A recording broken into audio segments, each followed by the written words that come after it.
Jesus did not avoid sin, he hated sin. మరి Bible చెప్పేది ఏంటంటే యేసుక్రీస్తు ప్రభువారు పాపాన్ని తప్పించుకుని పక్క నుంచి వెళ్ళిపోయారని కాదు, అసలు పాపం అంటే ఆయనకి ద్వేషం. So we need to distinguish between these two.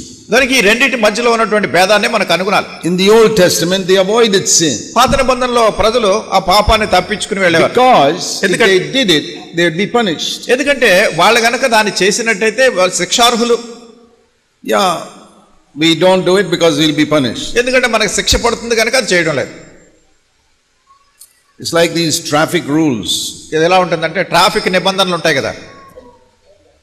See, if a rule says you must go around a circle అక్కడ నియమం on your scooter, అక్కడ నియమం ఏం చెప్తుందంటే మీరు స్కూటర్ మీద వెళ్ళినప్పుడు అక్కడ సర్కిల్ ఉంటే దాని చుట్టూ తిరిగి వెళ్ళాలి. and you're in a hurry, మీరు చాలా తొందరలో ఉన్నారు, you will cut the circle. మీరు దాని చుట్టూ తిరగకుండా కట్టుకొట్టి వెళ్ళిపోతారు. But if the policeman is standing there, you go around the circle. అక్కడ పోలీస్ ఆయన కనుక ఉన్నాడు అనుకోండి, అప్పుడేం చేస్తారు, చుట్టూ తిరిగే వెళ్తారు.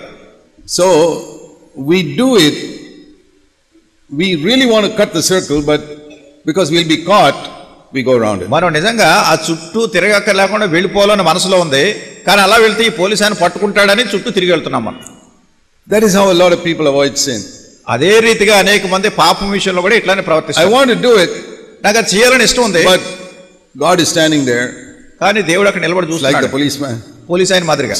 Okay, I'll do what he says. కనుక దేవుడు ఏం చెప్తేనే అలా చేయడానికి అలా తిరిగి వెళ్తాను. You know, that's a very unhappy Christian life. చూడండి, ఇట్లా జీవిస్తే మన క్రైస్తవ జీవితం చాలా అసంతోషకరమైన క్రైస్తవ జీవితం. And such people, whenever nobody is watching, they will do those things. అట్లాంటి వాళ్ళు ఏం చేస్తారంటే ఎవరు చూడలేదు కదా అనుకున్నప్పుడు ఆ పాపానికి లోబడిపోతారు. Now if you do something when nobody is watching, but you don't do it when people are watching, అయితే ఎవరు లేనప్పుడు మీరు చేసేటటువంటి సంగతులు ప్రజలు గనక గమనించి చూస్తున్నప్పుడు గనక మీరు దాన్ని చేయట్లేదు, that means you really like it. దాని అర్థం ఏంటంటే నిజంగా అదంటే మీకు ఇష్టం ఉంది లోపల. The Old Testament people were like that. మరి పాత నిబంధనలో ఉన్నటువంటి ప్రజలు అట్లా ఉండేవారు. Only where people saw, they would avoid sin.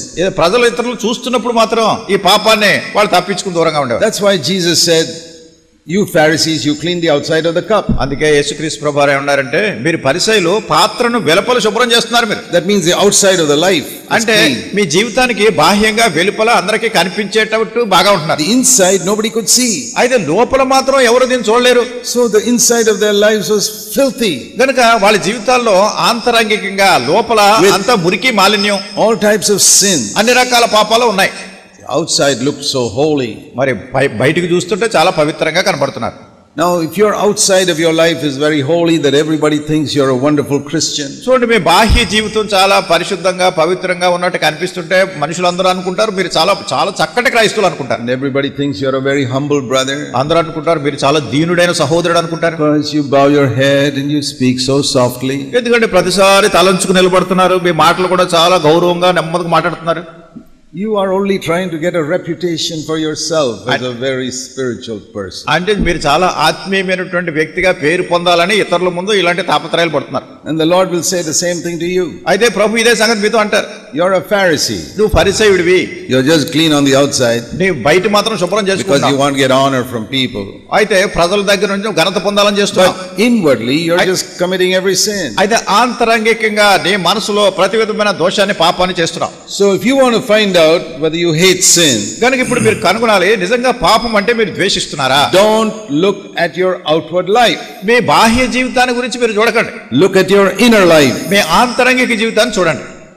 Then you will know whether you hate sin or not. అప్పుడు మీకు అర్థమవుతుంది నిజంగా పాపాన్ని మీరు ద్వేషిస్తున్నారో లేదో. Look at the areas of your life where nobody knows what you're doing and saying. మీ జీవితంలో ఉన్నటువంటి భాగాల్లో మీరు ఏం చెప్పుతున్నారో ఏం చేస్తున్నారో ఎవరు చూడకుండా ఉన్నప్పుడు మీరు ఏం చేస్తున్నారో అది గమనించి చూడండి. Now the wonderful truth in the new covenant is ఈ నూతన బంధంలో క్రొత్త నిబంధనలో అద్భుతకరమైన సత్యం that ఏంటంటే God will give us the same hatred to sin that Jesus had. యేసుక్రీస్తు ప్రభువారు ఏ రీతిగా పాపాన్ని ద్వేషించినారో అదే విధమైనటువంటి ద్వేషాన్ని పాపం ఎడల మనకి కలుగజేస్తారు.